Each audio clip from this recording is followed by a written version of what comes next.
ओडिशा के एक छोटे से गांव में सरिता नाम की एक बूढ़ी औरत रहा करती थी।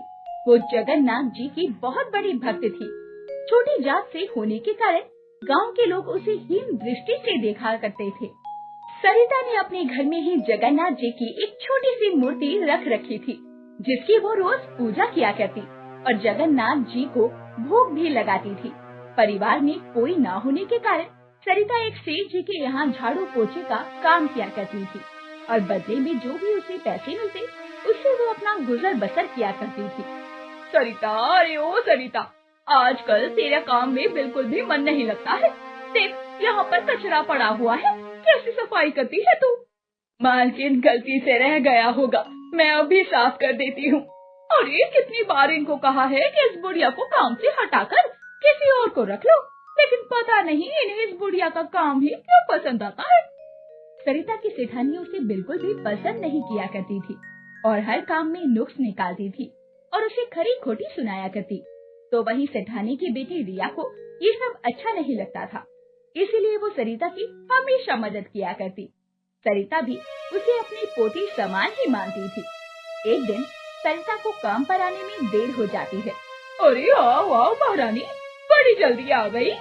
सेठानी जी, वो मैं जगन्नाथ जी की पूजा में बैठी रह गई और समय का पता ही नहीं चला। इस बुढ़ापे में खुद का ख्याल तो रखा नहीं जाता है। चली है जगन्नाथ जी की पूजा करने, चल अब काम कर जल्दी जल्दी। सेठानी से 4 बात सुनने के बाद बेचारी सरिता घर के काम में लग जाती है। तभी रिया पीछे से सरिता की आंखें बंद करते हुए पूछती है, पहचानो कौन है? अरे ये तो मेरी पोती है रिया। क्या दादी, आप हर बार कैसे पहचान जाती हैं? ये सुनकर सरिता हंसने लग जाती है। दादी, आज मैं आपके लिए कुछ लाई हूँ, जिसे देखकर तुम बहुत खुश हो जाओगी। अच्छा, क्या लाई हो मेरे लिए? आपके जगन्नाथ जी के लिए कपड़े। सरिता जगन्नाथ जी को बहुत मानती थी और रोज उनकी पूजा आराधना किया करती थी, इसीलिए रिया के लाए हुए कपड़ों को देखकर वो बहुत खुश हो जाती है। अरे वाह मेरी बिटिया रानी, मेरे जगन्नाथ जी के लिए कितने प्यारे प्यारे कपड़े लेकर आई है। दादी, आप इन छोटे छोटे कपड़ों को उन्हें जरूर पहनाना।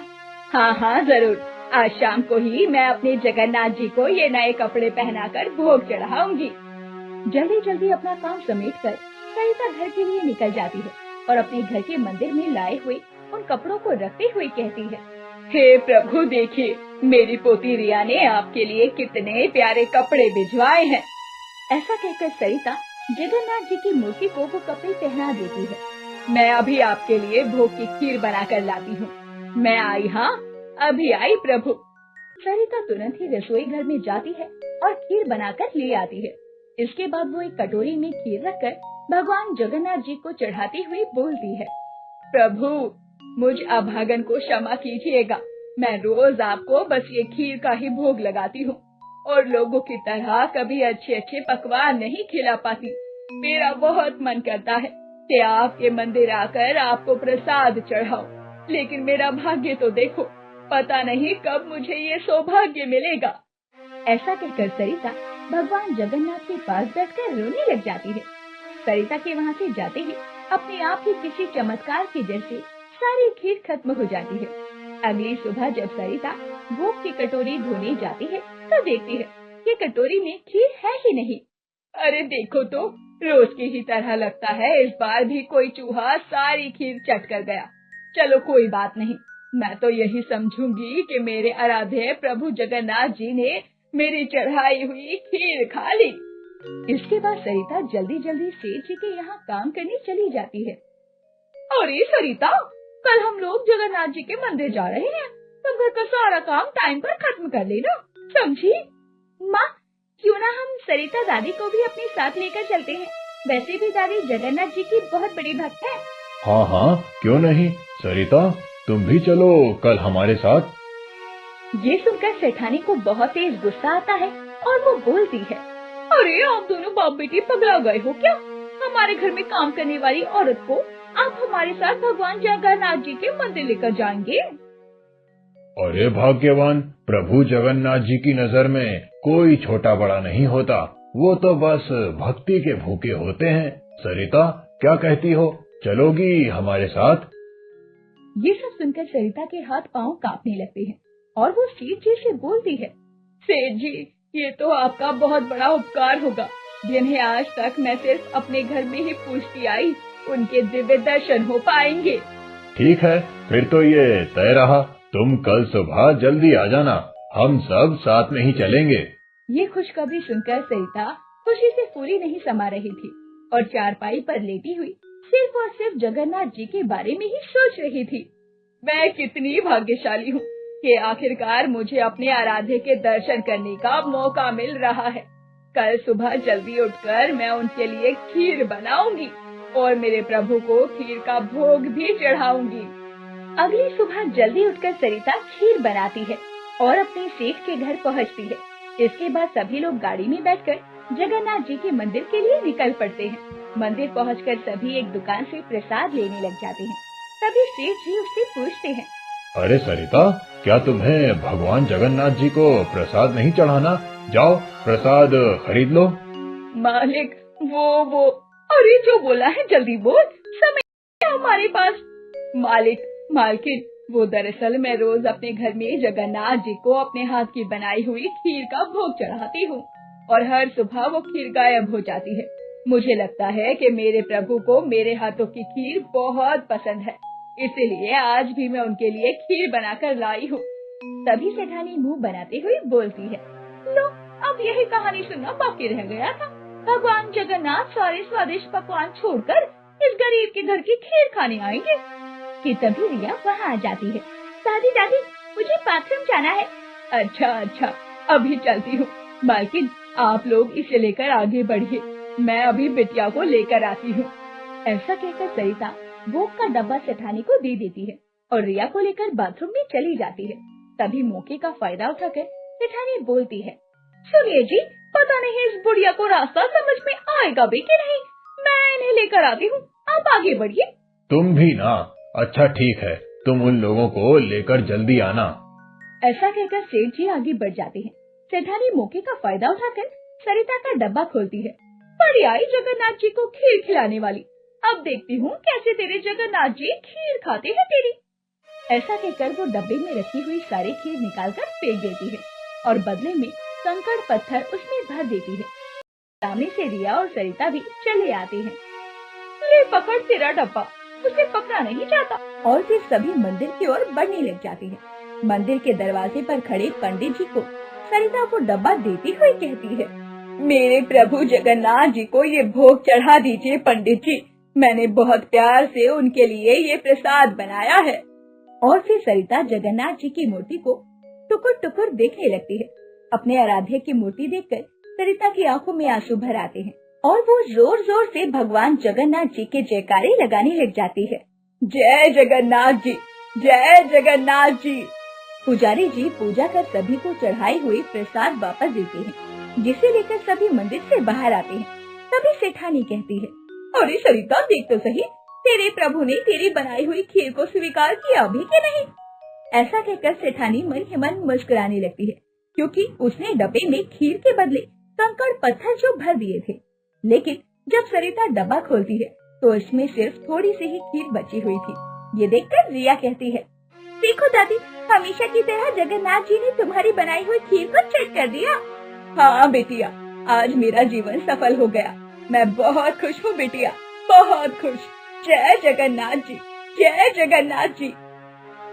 ये तभी सेठ अपनी पत्नी को तंज करते हुए कहता है, मैंने कहा था ना, भगवान जगन्नाथ जी अमीर और गरीब नहीं देखते, बल्कि अपने भक्तों का प्रेम भाव देखते हैं। तभी तो जगन्नाथ जी ने सरिता की बनी हुई खीर खा ली। ये सब देखकर सेठानी को अपनी आंखों पर विश्वास नहीं हो रहा था, क्योंकि उसने तो खीर फेंक कर उसमें कंकड़ और पत्थर भर दिए थे। फिर उसमें बची हुई खीर कैसे आई? साथ ही जहाँ उनकी चढ़ाई हुई प्रसाद जैसे के तैसे थे, वहीं सरिता के डब्बे में खीर खत्म हो चुकी थी। साहिल एक गरीब लड़का था। उसके पापा मजदूरी करते थे और मम्मी घरों में जाकर काम करती थी। साहिल 10वीं में पढ़ता था। पापा, आज परीक्षा की फीस भरनी है। कितनी फीस देनी है बेटा? 500 रुपए पापा। टीचर से कहना कल दे देंगे। मैं आज ले आऊंगा अपने सेठ जी से मांगकर। ठीक है पापा। साहिल बस्ता कंधे पर डालकर स्कूल जाने के लिए निकल जाता है। रास्ते में उसका दोस्त विमल भी उसके साथ चलने लगता है। आज परीक्षा में फीस भरनी है, याद है ना? हाँ याद है, लेकिन आज मेरे पास रुपए नहीं है, कल भर दूंगा। टीचर मानेंगे नहीं, उनसे विनती करूंगा। साहिल स्कूल पहुंचता है। क्लास में सर पढ़ा रहे होते हैं। कुछ देर बाद रिसेस हो जाती है। तब टीचर उसे बुलाते हैं। साहिल, तुम्हारी फीस नहीं आई अब तक? सर, कल भर दूंगा मैं। आज पापा के पास पैसे नहीं थे, वे रात को ले आएंगे, मैं कल लाकर भर दूंगा। मुझे प्रिंसिपल सर को पूछना पड़ेगा। प्लीज सर, उन्हें कहिए कल पक्का कर दूंगा। टीचर प्रिंसिपल सर के कमरे में जाते हैं। साहिल बेचैन खड़ा रहता है। बार बार प्रिंसिपल सर के कमरे की तरफ देखता रहता है। टीचर वापस आते हैं। क्या कहा टीचर ने? उन्होंने कहा कि उन्हें पता है तुम्हारी परिस्थिति, कल लेकिन भर देना, क्योंकि परसों उन्हें सबके फॉर्म भेज देने हैं। अगर समय पर नहीं भेजे तो परीक्षा में बैठने नहीं मिलेगा। आपका बहुत बहुत धन्यवाद सर। स्कूल से छूटकर साहिल घर आता है। बेचैन रहता है। साहिल की मम्मी भी आ जाती है। साहिल को बेचैन देखकर पूछती हैं, क्या हुआ साहिल बेटा, क्यों इतना बेचैन है? पापा का इंतजार कर रहा हूँ माँ। वो तो रात को ही आएंगे ना बेटा, आज क्यों उनका इंतजार कर रहा है? वो फीस के पैसे लेकर आने वाले हैं ना माँ। अगर मैं अभी भूल गया और पापा सुबह जल्दी जल्दी चले गए तो मैं कल फीस नहीं भर पाऊंगा। तो क्या हुआ बेटा, एक दिन बाद भर देना। नहीं मम्मी, ये स्कूल के नियम के खिलाफ है। हाँ, कल अगर नहीं भर पाया तो मुझे परीक्षा में बैठने नहीं मिलेगा। तू चिंता मत कर मेरा बेटा, मैं तुझे याद करा दूंगी और तुझे फीस दिलवा दूंगी। अब तू जा, शांति से कुछ खा ले और आराम कर ले। साहिल की मम्मी उसे कुछ खाने को देती है। फिर साहिल पढ़ने बैठ जाता है। रात को उसके पापा आते हैं। पापा, फीस के पैसे ले आए? हाँ, ले आया बेटा। अरे बेटा, उन्हें हाथ तो धो लेने दे। साहिल के पापा हाथ मुंह धोकर आते हैं। खाना खाकर वो साहिल को 500 रुपए देते हैं। साहिल उन्हें संभाल कर अपने बस्ते में रखता है।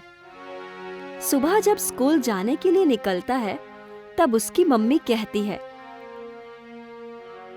फीस याद से भर देना बेटा, भूलना मत। नहीं भूलूंगा मम्मी।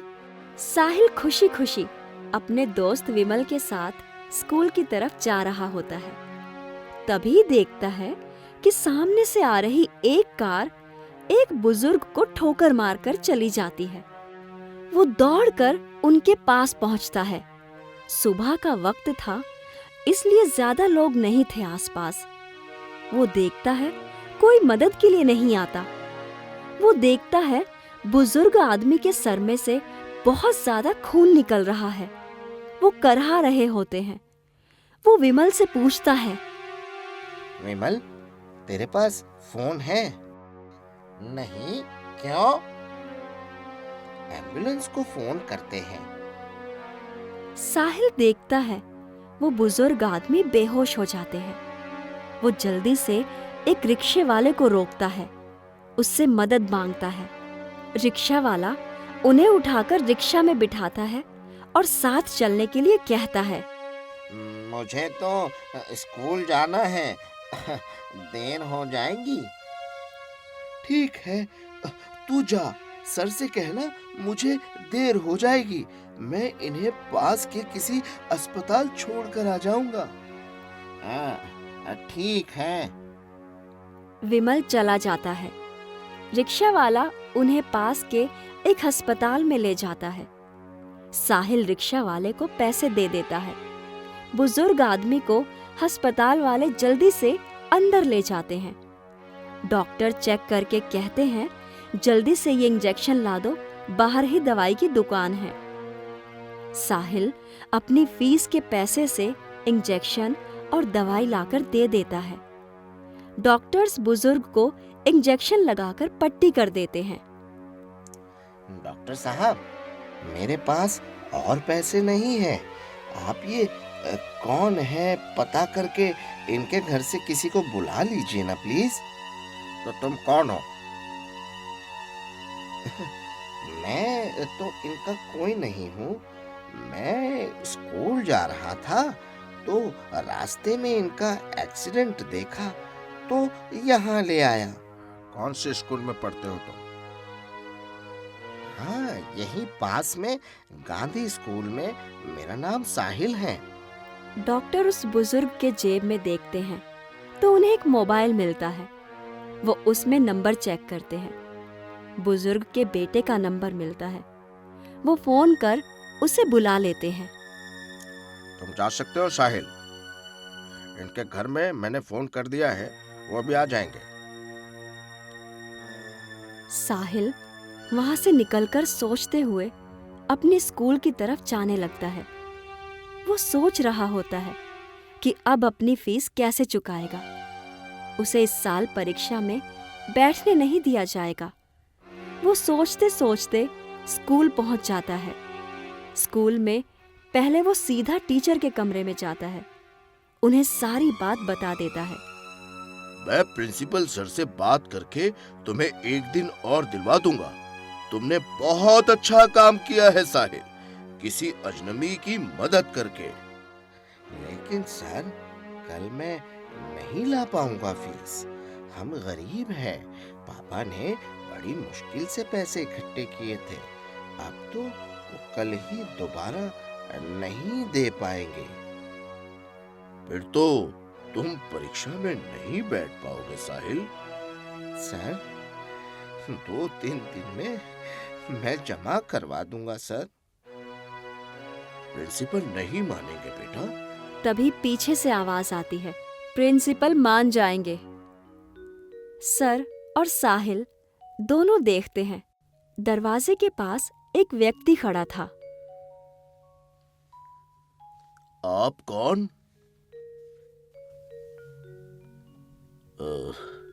मेरा नाम राघव है और मैं उनका बेटा हूँ जिनकी मदद साहिल ने की है। मुझे अस्पताल में डॉक्टर ने बताया कि साहिल नाम के स्कूल के लड़के ने उनकी मदद की थी और इसके सारे रुपए भी उनकी पट्टी और इंजेक्शन में खर्च हो गए। हाँ अंकल, अब मैं परीक्षा नहीं दे पाऊंगा। तुम परीक्षा भी दोगे और आगे भी पढ़ोगे। आप मेरी फीस के रुपए देंगे मुझे वापस? तुम्हारी फीस के भी, और तुम जितना पढ़ोगे वो सारे पैसे मैं दूंगा। मैंने तुम्हारी और सर की बातें सुन ली थी। तुम गरीब हो फिर भी किसी अजनबी की मदद करते हो। ऐसे ही रहना साहिल, मैं तुम्हारी मदद करूंगा। तुम्हारी आगे की पढ़ाई का सारा खर्च मैं दूंगा। Thank you uncle. साहिल अपने आंसू पोंछ लेता है। भलाई करने का फल हमेशा अच्छा ही होता है।